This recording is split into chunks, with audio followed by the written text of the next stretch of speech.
usang panimbaya sa ato mga kauban sa panaw, kauban sa buhat, ug sa tanan nga sa kanunay na duyog nakikiusa sa atong lungsod aron magpadayon ang atong paningkamot sa mahayag nga ugma.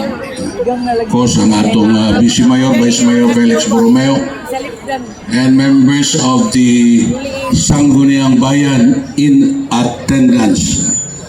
Ug narapay duwa na ni nga katapusan na ninyo ning pag-uban sa Independence Day celebration. Si Kagawad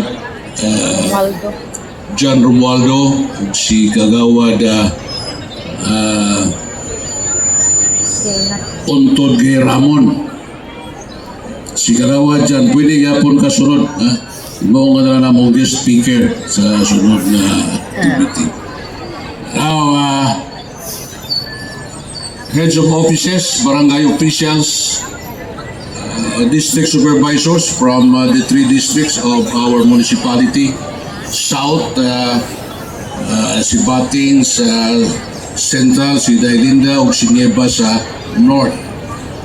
Again, barangay officials, members of the DepEd family, fellow workers in government, my good friend Father Nats, niya yun siya din bisag balinga naman sa bugo, pero niya yun siya din kaya ingon siya balingasag nun ako. So din kini siya mauban na to. Let's give him a big hand.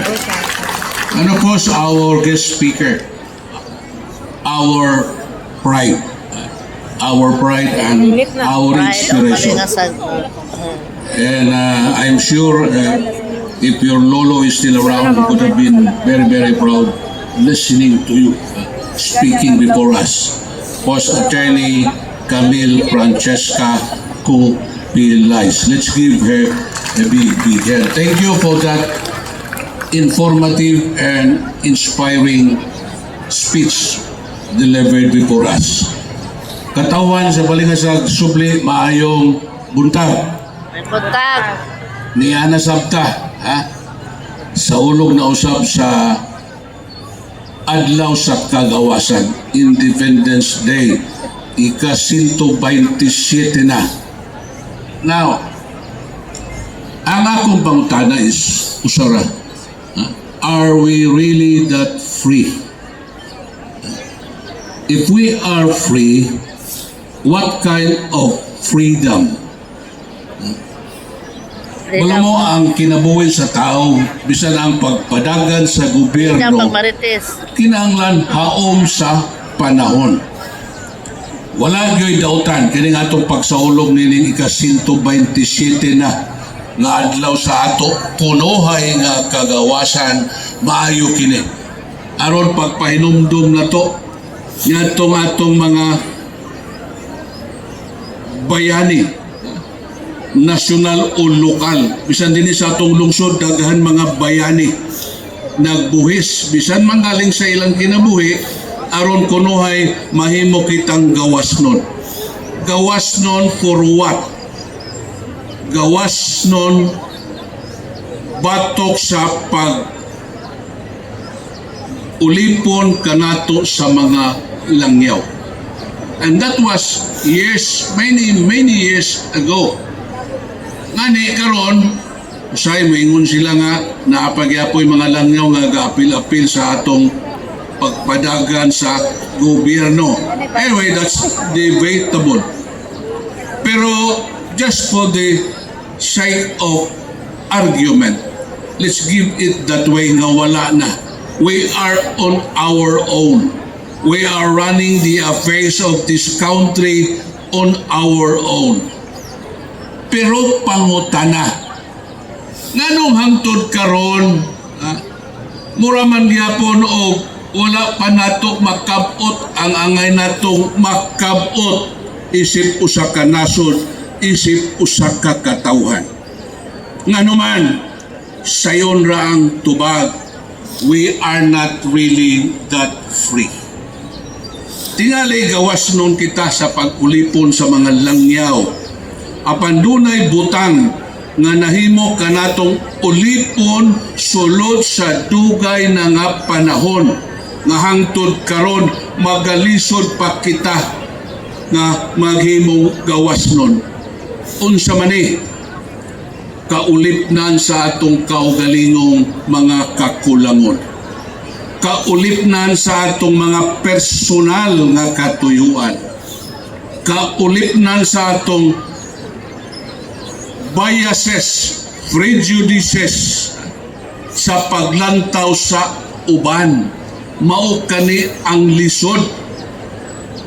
Kung dili kita makakat-on unsaon nini pagawas nini mga dili maayo nga gawi nato isip o sa kakatawhan, maglisod gayud kita pagkabot kung unsa may angay natong buhaton alang sa atong nasod ug sa atong katawhan.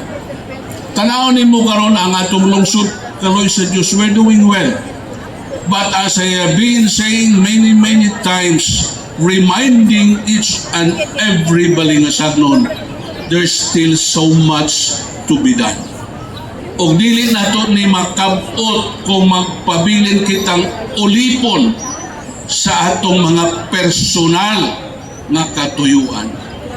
Mga butang nga naghatag bikil nganong makapaabot kita og tinuoray nga pag-alagad sa katawhan.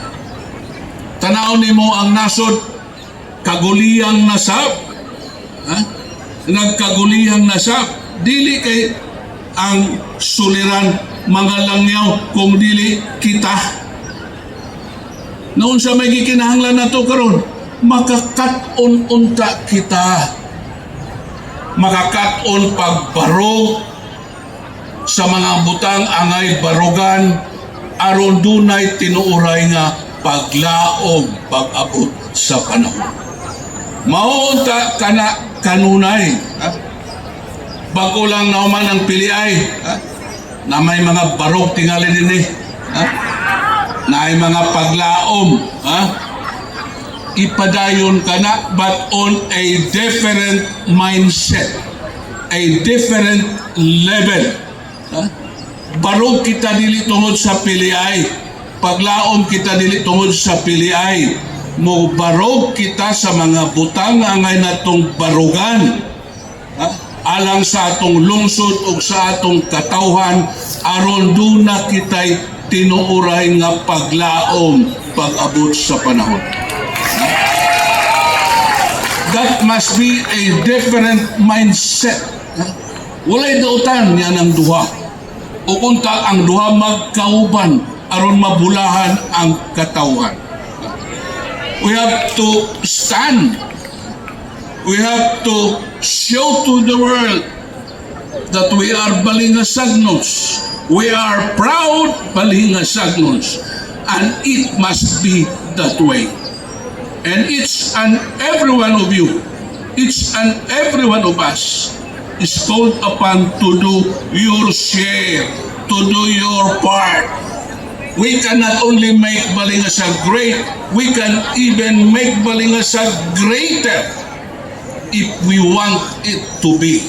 Yeah. Sumunod magahangyo ako, ninilain o sa mga panahon pagsaulog kunuhay sa kagawasan. Unsa dunay tinuoray nga kagawasan diha sa matag usak kanato. Let's be free from all biases, from all prejudices that stand along the way for a better, happy, progressive Balingasag. Sa akong bahin karon, mao gina akong ipahinumdum kaninyo, I've been serving you for many years. Kung akong pamagi kaniadto karon og sa umalabot pa nga tulo ka tuig maura. This is my last and third term of my second set serving you as your mayor. And you know what? You know why? I'm just trying to do what is right and doing it the right way. Apan karong panahon na mas nindot kini. Mas nindot kini. I'm very, very comfortable this time. Na naman, last time ko na, I'm already 63 years old. I'm not getting any younger. I'm getting older every day. After this time, I'm already 66 years old. Tanaw ko, nilang ko mag-istorya patapos. Ang ay na tingali, ibitay ang akong political jersey aron magpahulay na. Ha?